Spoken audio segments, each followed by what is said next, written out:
আসসালামু প্রিয় দেশবাসী, আপনাদেরকে জানাই আজকে শুক্রবার, জুম্মার তারিখ। তাই আপনাদেরকে বলি, আপনারা আমার জন্য দোয়া করবেন, আমি আপনাদের জন্য দোয়া করব। আজকে জুমার নামাজ পড়বেন। আজকে জুমার নামাজের আগে ফ্রেশ ট্রেশ হয়ে যাবেন, হাতের নখ কাটবেন। ইনশাআল্লাহ যত আগে রেডি হওয়া যায় ততই ইনশাআল্লাহ ভালো। জুমার নামাজ আমাদের প্রতি সপ্তাহে একবার আসে। তাই আমি বলতে চাই, আমার জন্য একটু খেয়াল করবেন, আমিও যেন আপনাদের পেজে কাজ করতে পারি এবং থাকতে পারি।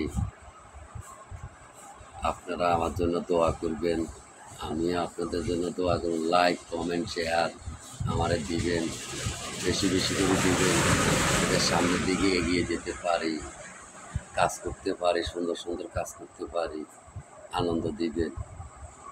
আর কি বলবো আপনাদের সাথে, আপনারা ভালো থাকেন, সুস্থ থাকেন, এই বলে আমি এখানে বিদায়। আসসালামু আলাইকুম।